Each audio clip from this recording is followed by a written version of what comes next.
Hi friends, welcome to Arur Revathi's kitchen.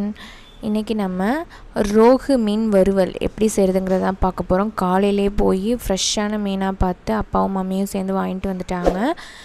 இதில் பார்த்திங்க அப்படின்னா நம்ம குழம்பு தனியாக வச்சுருக்கோம். ரோகு மீன் குழம்பு எப்படி வைக்கிறதுங்கிறத தனியாக ஒரு வீடியோவாக போட்டிருக்கோம். அதுவும் கூடிய சீக்கிரத்தில் வந்து அப்லோட் பண்ணிடுறோம். இப்போ ஃபஸ்ட்டு ரோகு மீன் வறுவலுக்கு பார்த்திங்க அப்படின்னா சின்ன வெங்காயம் தான் டேஸ்ட்டாக இருக்கும். பெரிய வெங்காயமும் பார்த்திங்கன்னா டேஸ்ட்டாக தான் இருக்கும். பட் சின்ன வெங்காயத்தோட அந்த ஒரு காரம் இந்த மீனுக்கு ரொம்ப நல்லாயிருக்கும். அதனால இதில் நான் சின்ன வெங்காயம் எடுத்திருக்கேன். பெரிய வெங்காயமும் நீங்கள் போட்டுக்கிறதுனா போட்டுக்கலாம். தேங்காய் அரை மூடி தேங்காய் எடுத்திருக்கேன். ஒரு மூடி தேங்காய் நீங்கள் மீன் எவ்வளோ வாங்கியிருக்கீங்களோ அது பொறுத்து தேங்காய் வெங்காயம் யூஸ் பண்ணிக்கோங்க. கூட பெருஞ்சீரகம் சோம்பு இருக்கு இல்லையா, அதை ஆட் பண்ணியிருக்கேன். இப்போ இது மூணுத்தையுமே நம்ம பேஸ்ட்டாக அரைச்சி எடுத்துக்கலாம். ஒரு 90% பேஸ்ட்டும் 10% குறப்பாகவும் இருக்கட்டும். இப்போது மீனில் என்ன பண்ணிக்கிட்டேன் அப்படின்னா புளித்தண்ணி, நம்ம மீன் குழம்புக்குன்னு புளி ஊற வச்சுருப்போம் இல்லையா, அந்த புளித்தண்ணியை கொஞ்சம் கெட்டியாக இருக்கும் போதே இதில் மேலே நம்ம லைட்டாக புளிஞ்சு விட்டுக்கலாம். தண்ணியாக இருந்தாலும் பரவாயில்ல. இப்போது தனி மிளகாத்தூள், மஞ்சத்தூள், உப்பு மூணுத்தையுமே நம்ம ரெடி பண்ணி வச்சுருக்க மீனில் ஆட் பண்ணிக்கலாம். நெக்ஸ்ட்டு நம்ம அரைச்சி வச்சோம் இல்லையா தேங்காய், சின்ன வெங்காயம், சோம்பு, இந்த பேஸ்ட்டையும் இதோட சேர்த்து ஆட் பண்ணி நல்லா மிக்ஸ் பண்ணி நம்ம ஊற வச்சுக்க போகிறோம். இந்த ரோகு மீன் வறுவலுக்கு ரொம்ப முக்கியமான ஒன்று பார்த்திங்க அப்படின்னா இஞ்சி பூண்டு பேஸ்ட்டு. ரோகு மீனுன்னு கிடையாது, எந்த நாட்டு மீனாக இருந்தாலும் அந்த வறுவலுக்கு நீங்கள் இஞ்சி பூண்டு பேஸ்ட் ஆட் பண்ணிக்கிட்டிங்க அப்படின்னா கொஞ்சம் சுள்ளுன்னு காரமாக இருக்கும், டேஸ்ட்டும் டிஃப்ரெண்ட்டாக இருக்கும். இப்போது இதோட என்ன பண்ணிக்கலாம், கொஞ்சமாக நீங்கள் வேணுன்னா ஆயில் கூட ஆட் பண்ணிக்கலாம். நம்ம மொறுமொறுப்புக்காக என்ன பண்ணுவோம் அப்படின்னா கார்ன்ஃப்ளவர் மாவோ இல்லைனா அரிசி மாவோ கூட நம்ம யூஸ் பண்ணிக்கலாம். ஆனால் அதை நம்ம இப்போவே நம்ம யூஸ் பண்ண வேணாம்.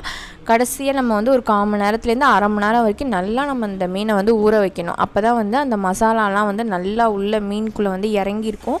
நம்ம சாப்பிடும் போது அந்த டேஸ்ட் நமக்கு ரொம்ப நல்லாயிருக்கும். ஸோ நம்ம என்ன பண்ணணும்னா இந்த கார்ன்ஃப்ளவர் மாவு அரிசி மாவுலாம் போடும்போது நம்ம ஊற வைக்கிறோம் இல்லையா 1/4 மணி நேரம், அது முடிஞ்சு கடைசியாக தான் நம்ம வறுக்க போகிற நேரத்தில் தான் கார்ன்ஃப்ளவர் மாவோ இல்லைனா அரிசி மாவோ நம்ம ஆட் பண்ணி நம்ம வறுத்துக்கணும். முன்னாடியே நம்ம போட வேணாம். சில பேர் முட்டை கூட ஆட் பண்ணுவாங்க, முட்டை வெள்ளைக்கரு மட்டும் ஆட் பண்ணுவாங்க. சில பேர் முட்டையோட மஞ்சக்கரு வெள்ளைக்கரு ரெண்டுத்தையுமே கூட ஆட் பண்ணி போடுவாங்க. அந்த ஃப்ளேவர் நல்லாயிருக்கும். நீங்கள் அதையும் கூட நீங்கள் ட்ரை பண்ணலாம். ஆனால் இங்கே நம்ம எந்த மாவுமே நம்ம யூஸ் பண்ணலாம். அரிசி மாவோ கார்ன்ஃப்ளவர் மாவோ இல்லை முட்டையோ எதுவுமே நம்ம யூஸ் பண்ணவே இல்லை. வெறும் இந்த நார்மல் பிளெயின் மசாலாஸ் மட்டுமே தான் இதில் நம்ம கோட் பண்ணி நம்ம வறுக்க போகிறோம். நல்லா இப்போ ஊறட்டும். 1/4 மணி நேரத்துலேருந்து அரை மணி நேரம் கிட்டத்தட்ட நாங்கள் இதை ஊற வச்சுருக்கோம்.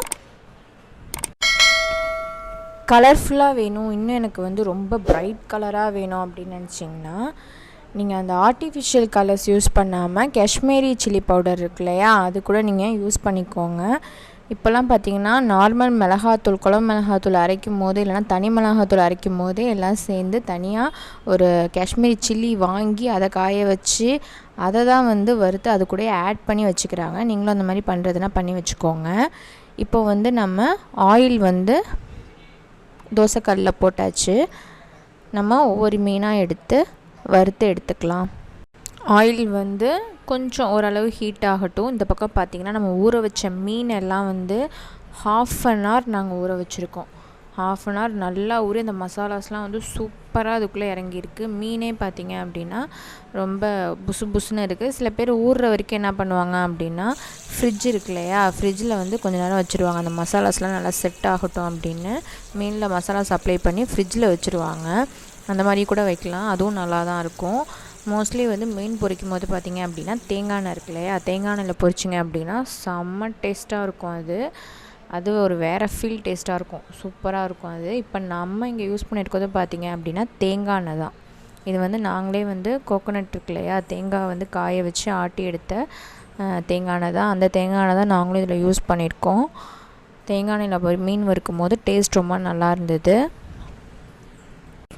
சின்ன மீனாக நீங்கள் வாங்கும்போது கூட பரவாயில்ல, பெரிய சைஸ் மீனாக எப்போயாவது தான் வாங்குவோம். ரோகு, கட்லா அந்த மாதிரி மீன்லாம் பெரிய சைஸாக வாங்குறீங்க அப்படின்னா முடிஞ்ச அளவு தேங்காய் எண்ணெயில் வறுத்து நீங்களும் ட்ரை பண்ணி பாருங்கள், நல்லாயிருக்கும். மீன் வறுக்கும் போது சிம்மில் வச்சு வருங்க. கொஞ்சம் லேட்டாக தான் ஆகும். ஆனால் சிம்மில் வச்சு பொறுமையாக வறுத்து எடுக்கும் போது தான் உள்ள மீனும் நல்லா வெந்திருக்கும். மீன் சதையில் உள்ளெல்லாம் வேகணும் இல்லையா, அது பார்த்திங்க அப்படின்னா நீங்கள் சிம்மில் வச்சு வறுத்தா மட்டும்தான் உள்ளே நல்லா வெந்திருக்கும். நீங்கள் ஃபுல்லாக அடுப்பை வச்சு வறுத்தீங்க அப்படின்னா கருகிடும், மேலே கருகிடும், உள்ளே வெந்திருக்காது.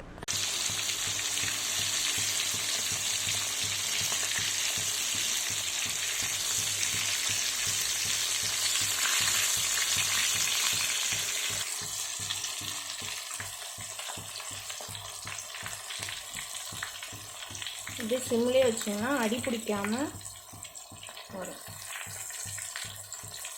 வலிக்கிட்டு போயிருக்கோம்.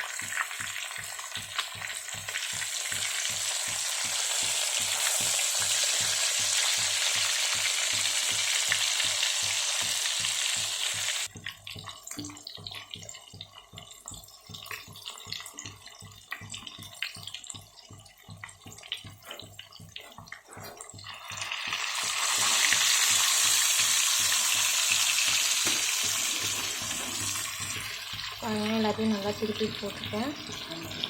எப்படி இருக்கு, கலர்ஃபுல்லாக இருக்குது பார்க்கவே. இப்போது அடுத்த பாட்டு திருப்பி போட்டுக்கிறேன். ஃபர்ஸ்ட் உள்ளது வெந்துருச்சு.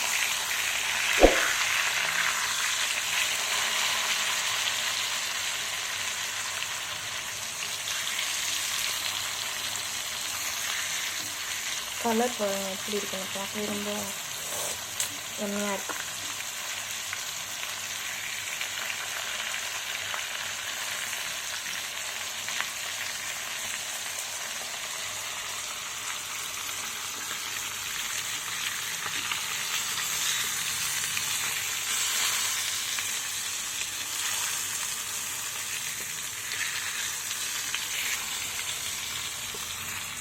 பாருங்கள், எல்லாத்தையும் நான் திருப்பி போட்டுட்டேன்.